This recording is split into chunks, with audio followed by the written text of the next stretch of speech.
여러분 안녕하십니까? 2월 20일 월요일 MBN 아침엔 매일경제 정광재입니다.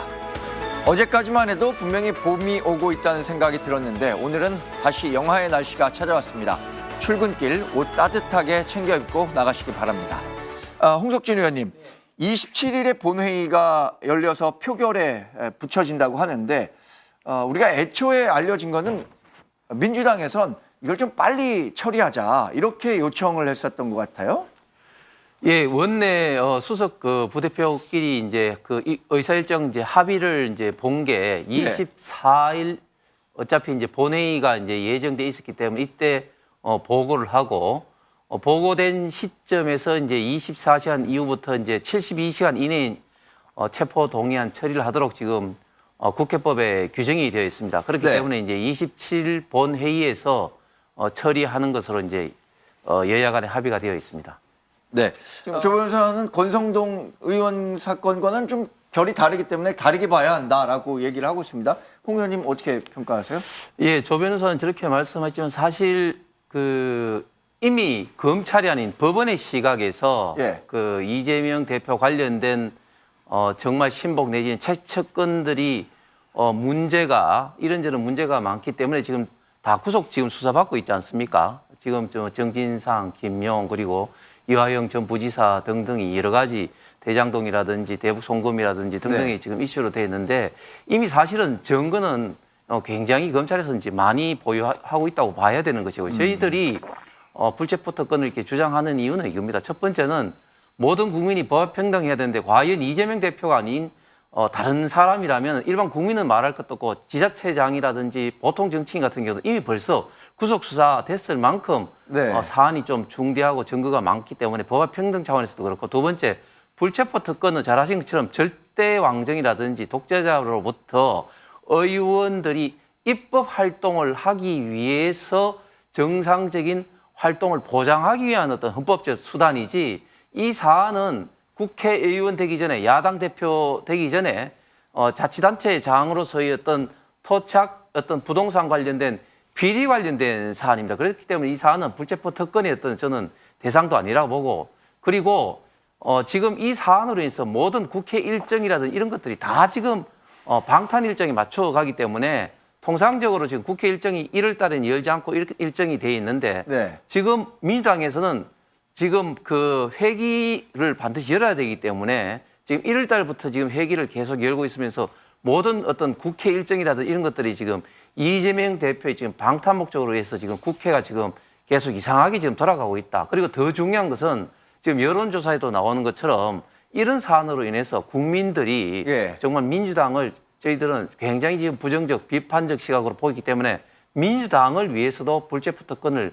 포기하는 것이 좋다고 생각해서 저희들이 이렇게 주장을 하고 있습니다. 홍석준 의원님도 발언권 시청하셨습니다. 예, 이번에 483억 대장동 일명 저수지가 이제 빠진 것은 이제 단지 이제 좀 더 추가로 이제 하고 그리고 추후에 지금 이제 수사 중인 백현동이라든지 또 대북 송금이라든지 이런 사항들과 또 이제 병합 내지는 이렇게 할 가능성이 있기 때문에 그렇지 이게 이제 수사상에서 이제 빠졌다 이런 것은 전혀 아닌 것이고 그리고 지금 저희들이 주장하는 것은 불체포 특권이 물론 이제 헌법상 국회의원이 권리입니다만은 이 사안이 과연 불체포 특권의 어떤 대상이 맞느냐 그리고 특히 이재명 대표가 또 대선 후보로서 불체포 특권을 폐지하겠다는 공약도 했지 않습니까? 그렇기 때문에 본인의 말을 지켜라 이렇게 이야기하는 것이고 그리고 결정 여부는 민주당이 지금 절대 다수를 갖고 있기 때문에 당연히 이제 민주당 의원님들이 결정할 사항이 있는 것이죠. 그러나 지금 민주당은 지금 구속영장 자체에 대해서 이게 검찰 독재 정권의 어떤 불합리한 어떤 구속영장이다 이렇게 말한 것에 대해서는 명백히 이제 잘못되고 다시 말하지만 지금 이재명 대표 관련된 검찰의 어떤 증거라든지 수사 자료라든지 이런 게 어느 정도 갖고 있는지 잘 모릅니다. 그러나 한 가지 확실한 것은 이재명 대표와 뗄래 뗄 수 없는 분신 같은 존재들인 김용, 정진상, 이화영 부지사가 지금 구속 수사받고 있는 것은 이미 관련돼서 검찰 수사 자료에 대해서 법원이 이제 인정했다는 것이 이미 확정된 것이고 그 관련돼서 이재명 대표도 아마 거기에서 자유스러울 수 없다고 이제 생각을 합니다. 네, 홍석준 의원님, 네. 당내의 후보들이라 두 사람에 대한 어떤 평가를 하는 것도 좀 곤란하실 수는 있겠지만 최근의 분위기는 어떻습니까? 예, 최근 분위기는 뭐 아무래도 일단은 그 컷오프 결정이 되고 난 다음에 네. 일단은 그 네 분이 이제 본격적으로 지방 합동 유세 그리고 네. 이제 그 언론 이제 그 토론을 통해서 이제 분위기가 이제 본격적으로 이제 이 4명 결선 어떤 투표로 가는 것 같습니다. 네. 원래 결선 투표 가기 전에는 사실은 이제 누가 1등이 되느냐도 사실은 중요했지만 이제 천하람 후보가 이제 서로 좀 치고 나오면서 예. 좀 더 이제 볼거리가 좀 다양해졌다고 할까 뭐 이렇게 돼 있는데 사실은 이제 지금 현재 제기되는 주된 좀 이슈에 대해서는 아무래도 그 조금 이제 지나간 어떤 철진한 좀 뉴스를 조금 더 끄집어내는 정도밖에 되지 않는다. 네. 그러니까 이제 안철수 그 의원 후보가 이야기하는 것도 사실은 그 이전에 이제 민주당 의원들이 김기현 대표의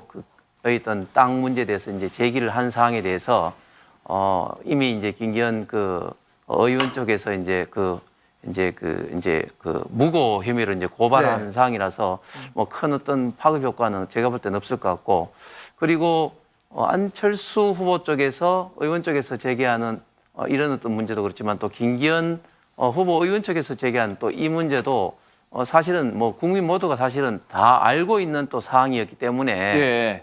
조금 좀 철진한 어떤 뉴스에 좀 감은 좀 있는 것 같습니다. 이것보다는 지금 현재 더 중요한 것은 지금 현재 여론조사상으로는 김기현 지금 의원이 지금 1등은 달리고 있는 것 같은데 과연 과반을 넘을 수 있느냐 없느냐 이것이 이제 이번 그 당대표 선거 같은 경우는 이제 그 결선 투표가이기 때문에 네. 이 문제가 굉장히 지금 핫 이슈고 그리고 또 2위가 안 의원이냐 최근에 또 천하람 후보가 굉장히 또 많이 쫓아오기 때문에 네.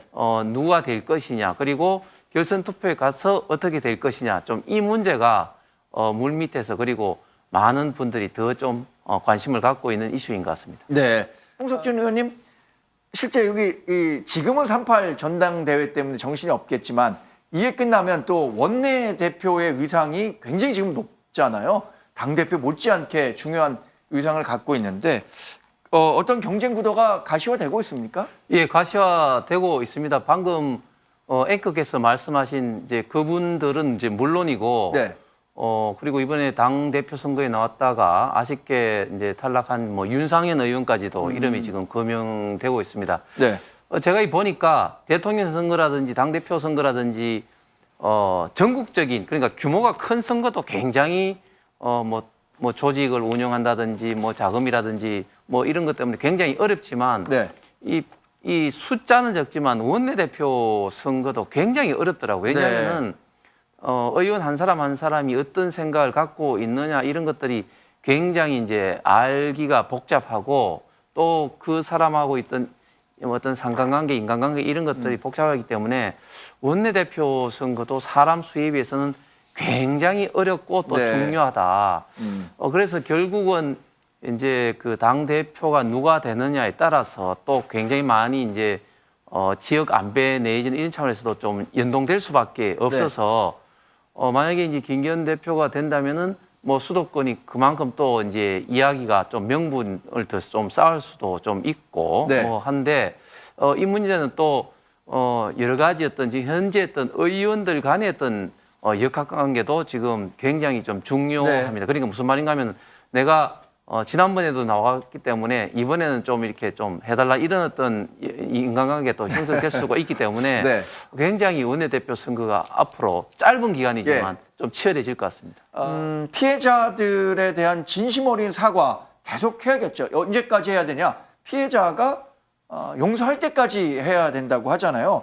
그런 과정에서 이제 특전사 동지회가 참배를 한 것까지는 좋았는데 이런 그 사전 조율이라든가 메시지를 전달하는 데 있어서 일부 좀 아쉬웠던 부분은 있었던 건 아니냐. 라고 얘기하시는 부분들이 있는 것 같아요. 홍석준 의원님은 어떻게 보셨습니까? 예, 그렇습니다. 특전사 동지회가 그 과거에 했던 행동에 대해서 잘못을 인정을 하고 그리고 영령들에 대해서 참배한 자체는 우리가 이제 인정을 이제 해야 되는 건데 예. 좀 그 과정에서 매끄럽지 좀 못하고 일부 갈등을 일으킨 것은 좀 상당히 좀 유감스럽게 생각하고 저희들도 작년에 대통령을 비롯해서 정부 주요 관계자들과 저희 당 전체가 다 참배를 했는데 사실은 이제 원래는 이제 저 민주문으로 들어가야 되는데 이때까지 보수당 쪽에서는 이제 그 민주문으로 들어가지 못하고 이제 다른 문으로 사실은 했는데 이번에는 저희들은 이제 민주문으로 들어가게 됐습니다. 그래서 네.